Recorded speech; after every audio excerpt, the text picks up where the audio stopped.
Is this thing on? Welcome back to Big Mouth and fancy seeing you here in June. I've already welcomed my friends and especially my enemies. Come in, sit down, no touching. I don't do the touching. And if you're feeling charitable, please smash that subscribe, like button and follow me over on Twitter at MoviesTVMad. I've literally just finished recording today's DCEU Daily and I go onto the BBC official website for Doctor Who and we've got a new short story by Chris Chibnall. It's a very quick video just to read this out to you because I thought, no, I'm not waiting till tomorrow. But here we are.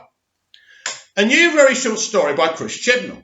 A message from Chris Chibnall. Hello, we're living through some strange times right now with people staying home and families stuck together. I thought maybe a few little presents from Doctor Who might help. Something to read together or alone. New treats from the people who make Doctor Who.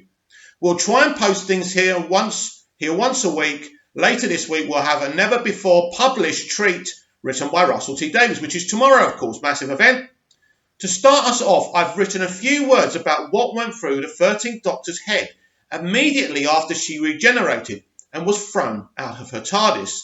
Stay safe, Chris. Right, here we go. We ready, everyone? I'm quite excited. I haven't read this yet. I thought I'd save it for us, together.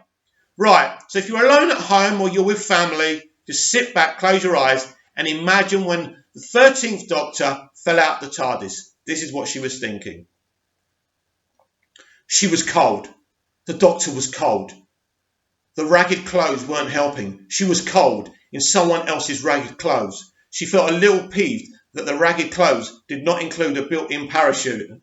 That felt like an error. Wait, she thought, why would I want a parachute? Oh yeah, that's right, she remembered. She was falling. Air was rushing past her, or more accurately, she was rushing past air. Tumbling through the cold night sky, also she was fizzing. Remnants of regeneration particles were still skittering off her. The process was still in process, her newness still in train. The Doctor looked up, mid-plummet. Oh dear, she thought.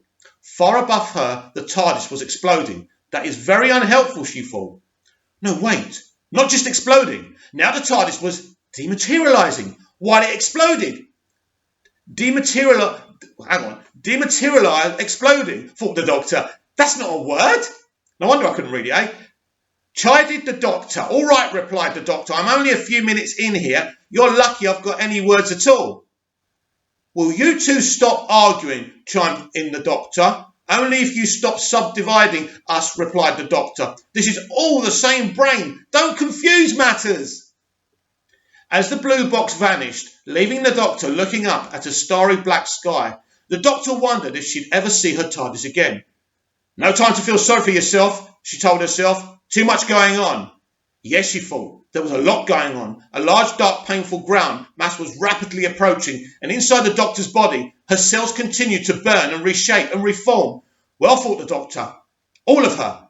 This is a conundrum. Her newly minted mind had already had 3,007 thoughts over the course of 3 seconds. She knew because she counted, and she only realised she counted once she'd finished counting. And then she wondered whether the counting made 3,008 thoughts. And then she realised that the ground was another second closer, and a plan would probably be in order. She saw the ground and calculated her own velocity. Oh, this is going to hurt, she thought. Even with a soft landing, and it probably won't be a soft landing, she crossed her fingers and hoped she was heading for an open-air trampoline factory.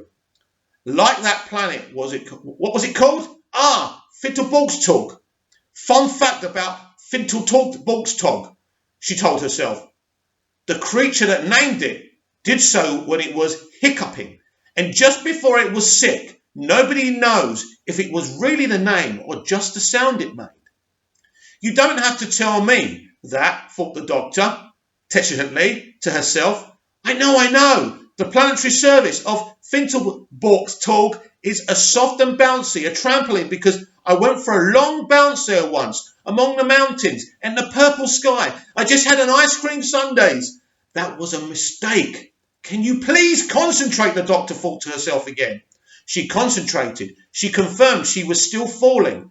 Disappointing, but not that much of a surprise, given her circumstances hadn't changed in the seconds since she last checked. She wondered where exactly she was, which sky she was falling through, which ground she was heading for. She stuck her tongue out. It was buffeted by the air, tickled. Ah, that tasted like Earth, Northern Europe, Britain. Wood, smoke, diesel, grass, fast approaching concrete, lot of moisture, and attitude in the air. Yorkshire, possibly South Yorkshire. She snuck another look down.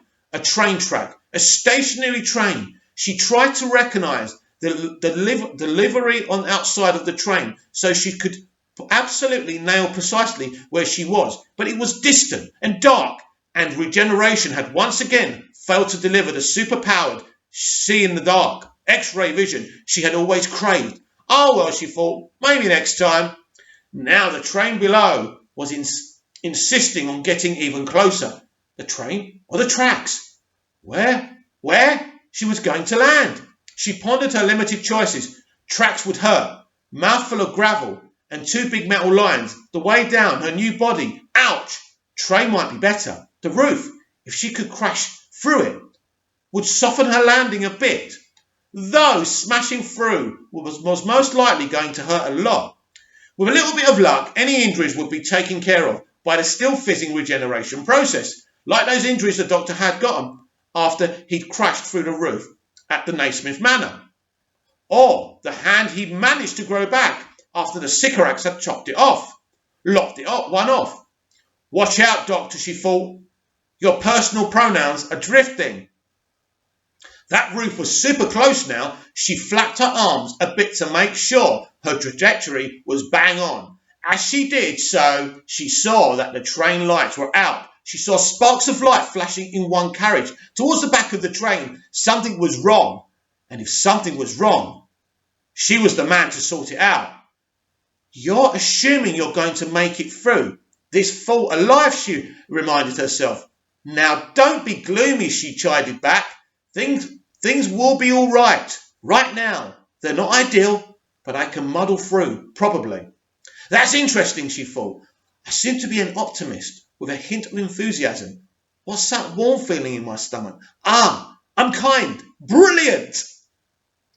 This was going to be fun, though the doctor, as she crashed through the roof of the train on the outskirts of Sheffield, not far from Grindleford, then having hit the floor of the train and felt extra little regenerative energies, particles, heal where things had scratched and broken and hurt, newness in the train, on a train. She thought to herself, this is going to be a very interesting night. The doctor jumped up, zapped the creature she couldn't quite understand, and immediately made new friends. Well, that was pretty good, wasn't it? It was long, a lot longer than I thought. Comment down below what you think about it. Yeah, I thought I'd do that. We'll talk about it more in tomorrow's Doctor Who Daily. I thought it was good. I thought it was fun to get into the mentality of the Doctor just regenerated, falling down. It was a great little gift from Chris Chibnall. Thank you for that, Chris. I may not agree with all your creative choices, but that was brilliant. At a time like this, as I said in my previous video, we all need the Doctor, and we just got her yet again. Beautiful.